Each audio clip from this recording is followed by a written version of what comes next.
能出事，我。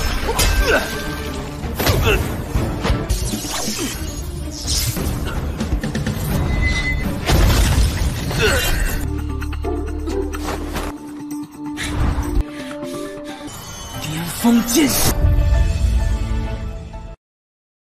Halo semuanya, selamat datang di Ruang Film. Bagaimana kabar kalian semua? Semoga selalu sehat dan baik-baik saja. Sesuai jadwal, jadi pada hari ini kita kembali melanjutkan series Donghua Supreme God Emperor episode 191 sampai 195. Di bagian sebelumnya, sebelum kedatangan Seng Wufang dan si Zhong Yuan, Mu Yun sempat memasang sebuah formasi pelindung kura-kura hitam untuk mengantisipasi serangan dari Pavilion Yuxian dan Sekte Xingdan.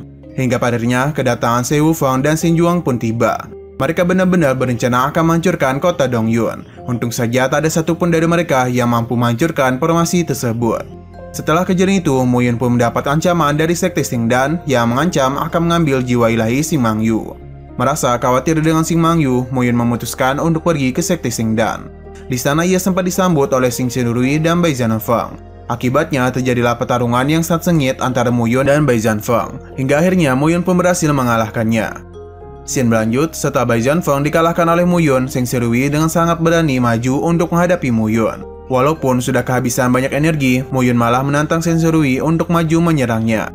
Belum sempat menyerang Mu Yun, Xing Xianrui sudah bergemetar ketakutan melihat aura-aura pembunuh dari Mu Yun. Tak berselang lama terdengar suara teriakan dari Seng Wei yang menyuruh anaknya agar tidak takut dengan Mu Yun. Di waktu yang sama, Seng Wei tiba bersama dengan para pengawalnya. Dan saat lantang, Seng Wei mengatakan kalau ia akan mengaktifkan formasi pembunuh 10 arah untuk menghabisi Mu Yun. Tanpa berlama-lama lagi, Seng Wei kemudian mulai mengaktifkan formasi tersebut yang membuat tubuh Mu Yun menjadi sangat tertekan.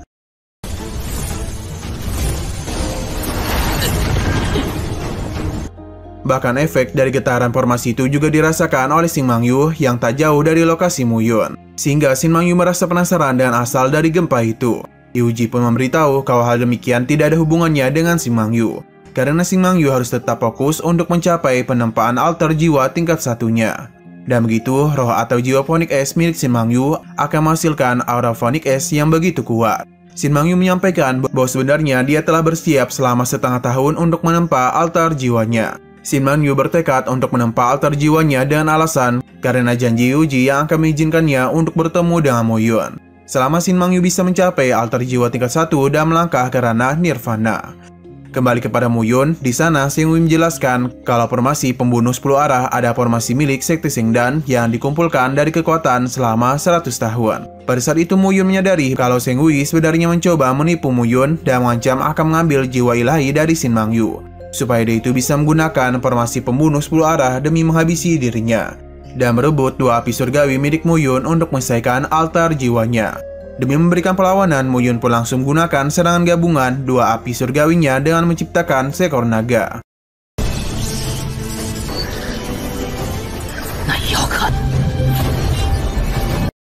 Mu Yun memberitahu jika api iblis teratai ungu bergabung dengan api 10.000 hantu, maka akan menghasilkan api hitam yang Mu Yun sebut dengan sebutan api hitam penghancur jiwa.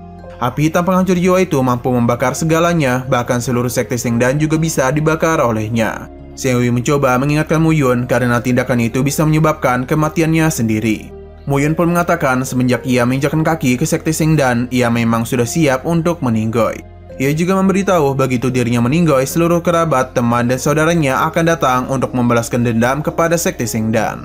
Tanpa berlama-lama lagi, Mu Yun pun langsung memanfaatkan api hitam penghancur jiwa untuk menghancurkan formasi pembunuh 10 arah. Tak tinggal diam saja, Seng Wei pun berusaha memperkuat formasi miliknya. Bahkan ia juga meminta Mu Yun untuk berhenti dan bersedia untuk membiarkan Mu Yun pergi. Meskipun begitu, Mu Yun menolak permintaan tersebut sebab ia memang sudah bertekad untuk mengorbankan nyawanya demi menghancurkan Sekte Xingdan. Sementara itu Xing Mang Yu tampak merasa terganggu akan guncangan-guncangan yang disebabkan oleh kekuatan Mu Yun. Hal demikian justru membuat Xing Mang Yu berpikir kalau Mu Yun datang ke Sekte Xingdan, sehingga ia pun memutuskan untuk pergi keluar dan memeriksanya. Pada saat yang bersamaan datanglah Seng Ku yang menyuruh Mu Yun untuk berhenti melakukan hal yang dapat menghabisi dirinya sendiri. Oleh karena Mu Yun tak mendengarkan ucapannya, Seng Ku pun langsung turun tangan untuk menahan api hitam penghancur jiwa hanya dengan tongkat sapunya saja.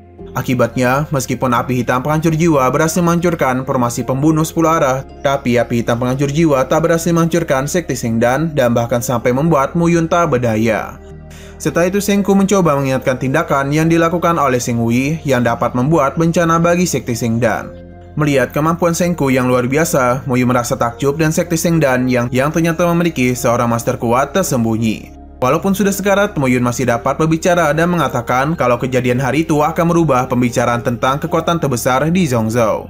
Padahal demikian, Seng Sirui pun langsung membantahnya dan mulai melakukan pergerakan untuk menghabisi Muyun dengan pedangnya.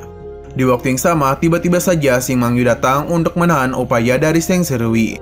Melihat kedatangan Shin Mangyu, Muyun merasa kalau dirinya sedang berhalusinasi karena efek dari tubuhnya yang sudah sekarat. Setelah itu Shin Mangyu segera membuat pelindung untuk Muyun dan dengan penuh amarah dia mulai mengeluarkan kekuatannya untuk menghabisi Seng Sirui. Tak jauh dari sana, Hyuji tampak terkejut menyaksikan Shin Mangyu yang ternyata dia berhasil membangkitkan altar ilahi Phoenix S. Dan tujuan untuk memberikan gertakan kepada Shin Mangyu, Seng Hui juga mulai mengeluarkan kekuatannya. Tak tinggal diam saja, Hyuji pun segera mendekati Shin Mangyu dan mengatakan siapapun yang berani menyentuh muridnya maka akan berhadapan dengan dirinya. Melihat tindakan Hyuji, Seng Hui pun mencoba mengingatkannya agar tidak melindungi Muyun. Karena selama Muyun tidak meninggoy maka Sekte Sengdan tidak akan pernah damai. Hyuji mengaku tak peduli dengan Muyun, akan tetapi ia tidak akan membiarkan siapapun untuk bisa mengancam keselamatan dari Shin Mangyu. Tak berselang lama, tiba-tiba saja Wan Wuseng, Wang Xinya, Shin Mangyu dan yang lainnya dari aliansi Muyun mulai berdatangan untuk memberikan bantuan. Selepas Wang Xinya memeluk Muyun, secara tiba-tiba Muyun mulai terjatuh dan tak sadarkan diri. Setelah itu Mojang langsung memerintahkan kepada seluruh pasukan aliansi Yun untuk menyerang, sehingga peperangan pun tak dapat dihindari lagi. Tak hanya para prajurit saja, Wan Wuseng juga mulai bertarung menghadapi Seng Hui. Serta pertarungan juga terjadi antara Shin Mangyu dengan Shen Sirui. Pertarungan Shin Mangyu dan Shen Sirui itu berhasil didominasi oleh Shin Mangyu yang membuat Shen Sirui kewalahan.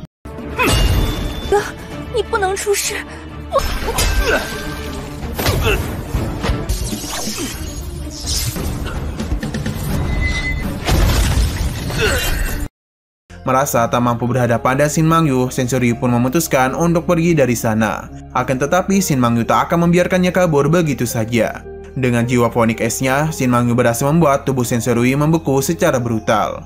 Melihat putranya dalam bahaya, Seng Hui pun sempat mencoba menyerang Shin Mangyu. Namun upaya itu langsung dihalangi oleh Wan Wuseng. Sebelum menghabisi Seng Sirui, Shin Mangyu memberitahu kesalahan terbesar yang telah dia lakukan adalah membawa Shin Mangyu ke Sekte Sengdan. Setelah itu Shin Mangyu tanpa segan-segan langsung menghabisi Shen Sirui dengan cara meledakkan esnya. Melihat hal demikian dan penuh amarah, Shen Hui bergegas menyingkirkan Wan Wuseng dan mulai mendekati Shin Mangyu.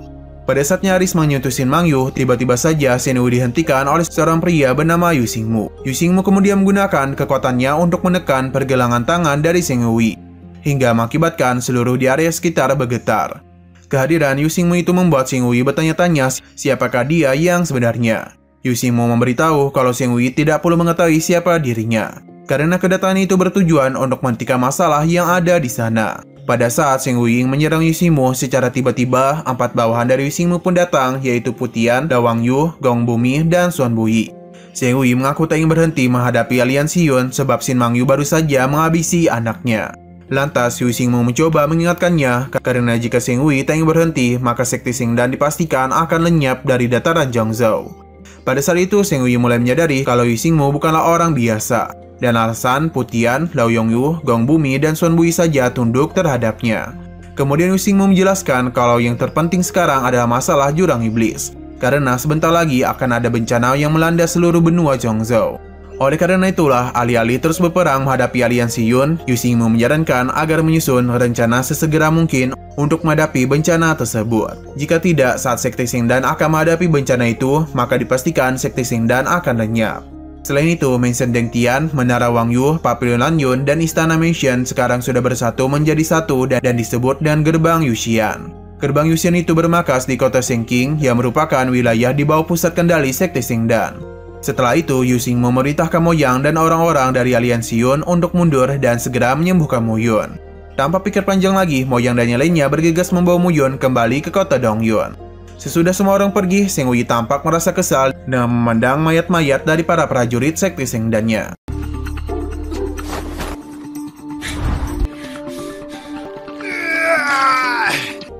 Singkat waktu, Muyun akhirnya berhasil dibawa kembali ke kota Dongyun dan telah diobati oleh Yu Xingmu sendiri. Menurut Yu Xingmu, dilihat dari reaksi fisik Muyun, seharusnya Muyun sudah meninggoy. Akan tetapi ia sendiri tak merasa yakin dengan hal tersebut karena seluruh organ tubuh Mu Yun berjalan dengan normal. Bertahan atau tidaknya Mu Yun itu semua tergantung pada harta yang ada di dalam tubuhnya. Dan kata lain masih ada peluang kemungkinan untuk Mu Yun selamat. Lalu Yu Xingmu, Mo Yang dan yang lainnya keluar dari kamar Mu Yun. Sedangkan Xing Mangyu dan Wang Xinya masih berada di sana untuk menjaga Mu Yun.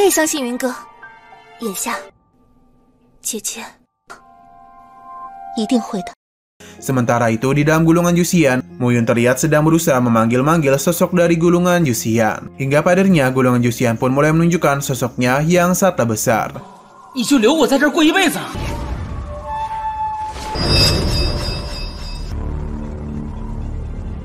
Mu Yun menyadari kalau gulungan Yuxian menunjukkan sosoknya itu adalah untuk menunjukkan betapa besarnya gulungan Yuxian. Tanpa mengucapkan sepatah kata pun, gulungan Yuxian kemudian langsung menusukkan pedangnya kepada Mu Yun. Akibatnya, Mu Yun berhasil mencapai puncak posisi pedang, dan begitu Mu Yun hanya perlu selangkah lagi untuk menerobos ke hati pedang.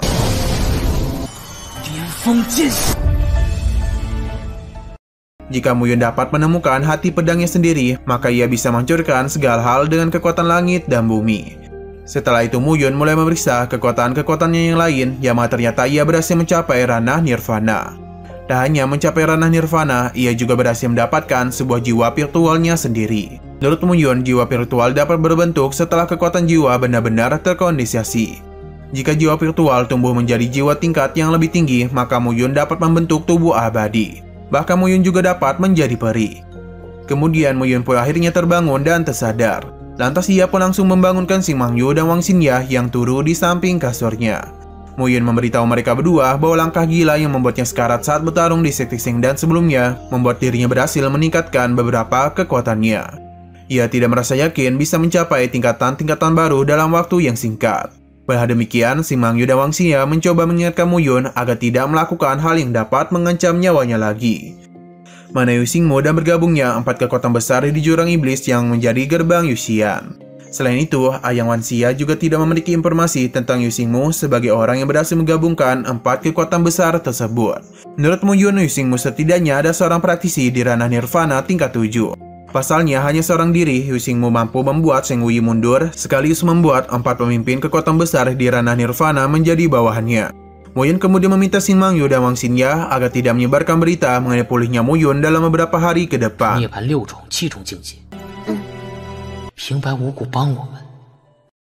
Pada malam harinya, terlihat Mu Yun yang hanya sendirian saja pergi ke gerbang Yuxian. Di sana ia merasa kebingungan melihat gerbang Yuxian yang tak ada penjaga satupun.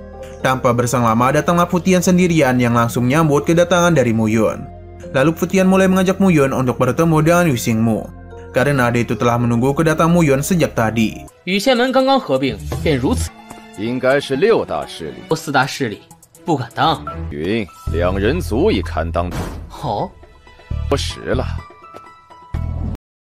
Setelah bertemu dengan Yu Xingmu, Mu Yun langsung berterima kasih dengannya atas tindakannya yang telah membantu aliansi Yun. Namun Mu Yun merasa sedikit kebingungan dan alasan mengapa orang seperti Yu Xingmu mau membantu aliansi Yun. Yu Xingmu menjelaskan kalau Lembah Guntur, Sekte Darah Bayang Hijau, dan Tanah Suci Ciao memiliki kekuatan untuk menduduki bagian utama Zhongzhou. Kekuatan ketiga sekte ini sangatlah mendalam. Seperti di Lembah Guntur, Lei Zizi dapat dikatakan sebagai Dewa Guntur. Bahkan Sekte Darah Bayang Hijau dan Tanah Suci Ciao saja tak berani meremehkan Lembah Guntur. Di samping itu, ada keluarga Yun yang telah berdiri selama ribuan tahun dan tak akan mungkin bisa jatuh. Apalagi kakek tua Yun kemungkinan dalam waktu dekat akan segera menerobos dan menjadi peri. Selain itu juga ada Pulau Tianxi, orang-orang di dalamnya memiliki kepandaian dalam memanfaatkan kesempatan. Meskipun Pulau Tianxi bukanlah yang terkuat dari 8 kekuatan utama, tapi Pulau Tianxi bisa menjadi kekuatan yang paling lama bertahan. Sedangkan Sekte Sheng Dan, Yu Xingmu sangat mengakui kekuatan dari Senku, yang sebelumnya berhasil menghancurkan api hitam penghancur jiwa milik Mu Yun. Yu Xingmu kemudian mengajak aliansi Yun untuk bergabung dan gerbang Yuxian, dan secara bersama-sama bangkit untuk menghadapi kekacauan yang akan melanda. Ia juga merasa yakin kalau gelombang binatang iblis yang nanti akan menyerang pasti akan sangat sulit untuk menembus aliansi Yun dan gerbang Yuxian. Yu Xingmu bisa merasa yakin karena semua binatang iblis terlahir dari hal-hal yang jahat di langit dan bumi. Dan kata lain, binatang iblis itu pasti akan takut dengan guntur dan juga api. Melihat semua penjelasan itu, tanpa pikir panjang lagi, Mu Yun pun bersedia untuk bergabung menjadi aliansi gerbang Yuxian. Setelah Mu Yun pergi, Fu Tian mulai bertanya-tanya mengapa Yu Xingmu sangat mempercayai Mu Yun. Bukan tanpa alasan, Yu Xingmu merasa kalau Mu Yun sangatlah berbakat, terutama dalam permunian pil. Menurutnya, semua pengetahuan Mu Yun tentang permunian pil tidak berasal dari dataran Zhangzhou. Singkat cerita, terlihat Mo Yang sedikit kebingungan melihat Mu Yun yang sedang berada di permunian pil. Pasalnya, dia sebelumnya mendapatkan informasi dari Xin Mangyu dari Wang Xingya yang mengatakan kalau Mu Yun masih terbaring sakit. Lantas, Xin Mangyu pun mencoba mampiri Mu Yun dan menanyakan mengapa dia tidak memberitahu kondisinya yang sudah pulih kepada semua orang. Mu Yun memberitahu bahwa ia sekarang sedang sibuk untuk bersiap menghadapi gelombang binatang iblis. Sebelum pergi meninggalkan Mu Yun, Xin Mangyu menyuruh Mo Yang untuk mengirimkan batu roh ke perpustakaan dan tujuan agar membantu para prajurit meningkatkan kekuatannya.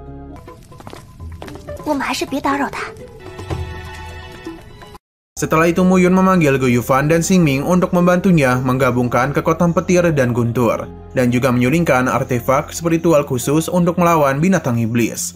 Dari waktu malam hari menuju siang hari, lalu kembali ke malam hari lagi, Mu Yun, Gu Yufan, dan Xing Ming akhirnya berhasil menyuling sebuah artefak spiritual khusus.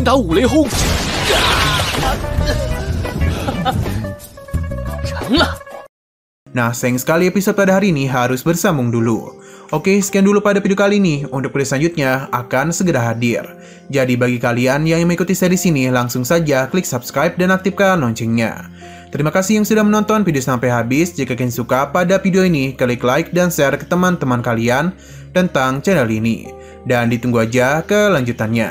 Oke, sampai jumpa di video selanjutnya.